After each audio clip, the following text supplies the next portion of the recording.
CSAB counselling mock round का allotment का result आ गया है। अब किस बच्चे को क्या करना है, अगर आपको अलॉटमेंट हुआ है तब क्या चेक करना है, अगर अलॉटमेंट नहीं हुआ है तब क्या चेक करना है, सब कुछ हर बच्चे की रिगार्डिंग डिस्कस करने वाला हूं।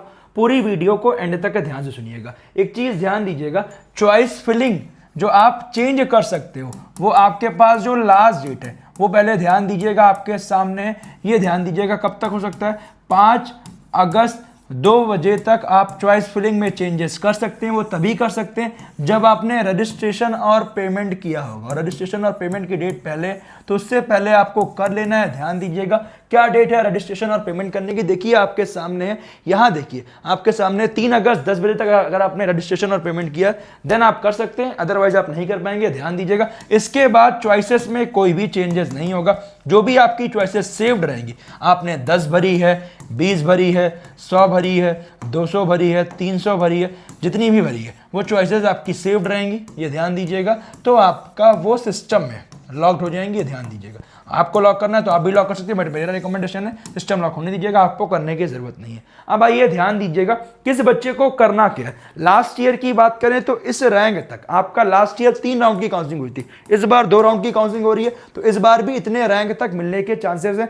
लास्ट ईयर लोअर 90s की बात करें तो जनरल कैटेगरी में 1,27,000 रैंक तक अलॉटमेंट हुआ है, फीमेल में 2,01,000, ईडब्ल्यूएस में 1,90,000, ईडब्ल्यूएस में आपका 2,45,000 फीमेल की। ऐसे आपका ये ओबीसी SC ST सामने, ये आपका लैक में। ध्यान दीजिएगा triple IIT Manipur electronics and communication branch, इतने पीछे रैंक तक लास्ट ईयर अलॉटमेंट हुआ था। इस बार भी बहुत सारी सीट खाली, 300 प्लस सीट, तो बेटा पीछे रैंक तक, वैसे भागलपुर है, ऐसे आपका कल्याणी है, तो पीछे रैंक तक अलॉटमेंट होगा। बस उसके लिए बढ़िया से चॉइस फिलिंग अपने रैंक के अकॉर्डिंग करने को ध्यान दीजिएगा। जनरल में 2,07,000 तक मिला, फीमेल में 3 लाख, ईडब्ल्यूएस में आपके सामने है, SC ST PWD आपके सामने है। ध्यान दीजिएगा बात करें GFTI लोअर GFTI इतने पीछे रैंक तक मिला है। ध्यान दीजिएगा 13 लाख रैंक तक मिला है। अब एक चीज ध्यान दीजिएगा कि आपको अब करना क्या है, ये ध्यान दीजिएगा। आपको अगर अलॉटमेंट हुआ है तब क्या करना है, नहीं हुआ है तब क्या करना है। सबसे पहले हर बच्चा मुझे कमेंट करके बताएगा आपकी रैंक कितनी थी, कैटेगरी कितनी थी, प्लस अलॉटमेंट क्या हुआ है। ध्यान दीजिएगा अगर आपको जोसा में सीट मिली थी, आप SAF प्लस PEF पे करके आए हुए हो,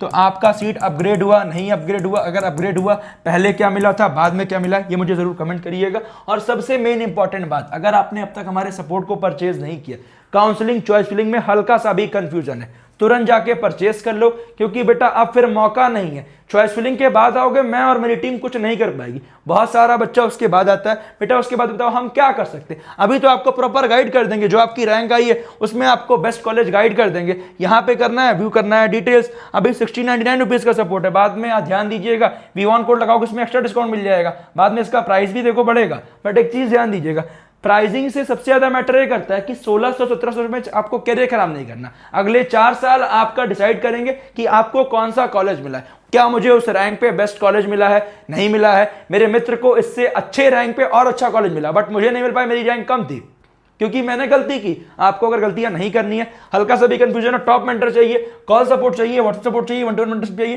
तो ले लीजिएगा। क्योंकि बेटा 1500-1600 में अगर आपका कैरियर बन जा रहा है तो उससे बेस्ट बात कुछ नहीं है। साथ में पर्सनलाइज्ड काउंसलिंग मिल जाएगी, आपके रैंक होम स्टेट ब्रांच के अकॉर्डिंग प्रॉपर मेंटर मिलेंगे, तो आपके लिए फायदा है। आइए आप डिस्कस करते हैं कि किस बच्चे को क्या करना है। अगर आपको अलॉटमेंट नहीं हुआ है तो सबसे मेन सीरियस इशू यही है कि आपने अपने रैंक के अकॉर्डिंग चॉइस फिलिंग सही से नहीं की है, ये ध्यान दीजिएगा। और अगर आप हमारा सपोर्ट ले लोगे उसमें मिल क्या जाएगा, कॉलेज पेटर मिल जाएगा, लास्ट ईयर क्या क्या अलॉटमेंट हुआ है वो भी आप चेक कर पाओगे। साथ में आपको पर्सनलाइज्ड चॉइस फिलिंग मिल जाएगी, आपको जिस ब्रांच जिसके अकॉर्डिंग चाहिए सब कुछ मिल जाएगा, और आप मेंटर भी मिल जाएंगे जिससे आप डिस्कस कर सकते हो।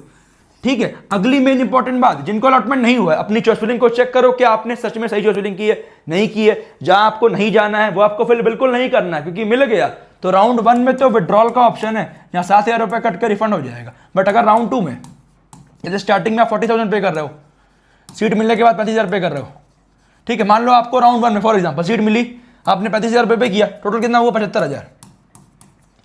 अब राउंड 2 में कोई सीट अपग्रेड हो गई, आपने फ्लोट किया वहां पे, अब भैया मेरा ये सीट जो भाई मिली है मेरा लेने का मन नहीं है, मुझे आप काउंसिल से बाहर होना है, 0 रिफंड 0। तो सतर्क होकर भरिएगा, कोई ऐसा कॉलेज मत भर देना जो आपको नहीं चाहिए। ठीक है, क्योंकि बेटा मैं हर साल बच्चों को देखता हूँ, किसी का 40,000 वेस्ट हो रहा है, किसी का 70,000 वेस्ट हो रहा है। ध्यान दीजिएगा, ठीक है। अब जैसे कुछ बच्चे ऐसे होंगे जिनको राउंड 1 में सीट नहीं मिली, राउंड 2 में सीट मिल गई जो आपने रैंक पे भरी हुई थी, तो बेटा कोई पैसा रिफंड नहीं होगा, आपको नहीं चाहिए। तो अगर राउंड 1 में सीट नहीं मिली, आपका मन डोल रहा है कि मुझे काउंसलिंग में नहीं बैठना, एग्जिट कर लेना। क्योंकि अगर राउंड 2 में सीट मिली, कोई पैसा रिफंड नहीं होगा। बार बार बोल रहा हूँ चिल्ला के, क्योंकि बहुत सारे लोग लगता है इंस्टीट्यूट जाऊंगा मिल जाए, कुछ पैसा रिफंड नहीं होता है। ध्यान दीजिएगा, हर साल बहुत सारे बच्चों का वेस्ट होता है। तो उसके लिए क्या करिएगा, जो हमारा सपोर्ट है ले लीजिएगा, प्रॉपर गाइडेंस ले लीजिएगा, जिससे आपको कोई दिक्कत ना हो। कोड लगा देना V1, जिससे एक्स्ट्रा डिस्काउंट मिल जाए। अब एक दूसरे बच्चे जिनको अलॉटमेंट हुआ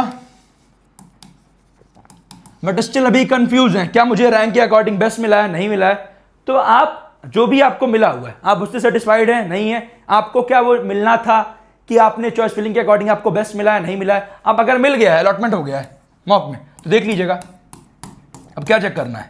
मान लिया आपने 100 भरा हुआ है, आपको अलॉटमेंट, जैसे फॉर एग्जांपल ये आपका 50 नंबर है, ये 49 नंबर है, ये 48 नंबर है, ये 47 है, 46 है, 47 है, ठीक है, सॉरी 45 है, 44 है। अब आपको मिल गया 47 नंबर का। अब भैया 47 से बढ़िया 49 है, अगर हम फ्लोट करेंगे तो चक्का तो ऊपर चलेगा, नीचे से कोई मतलब नहीं है। तो ये बेटा ऊपर होना चाहिए, ठीक है। तो ये ध्यान देना कि 47 के ऊपर इससे अच्छे ऑप्शन है, इससे गुड ऑप्शन है ना, ये एक बार चेक कर लेना,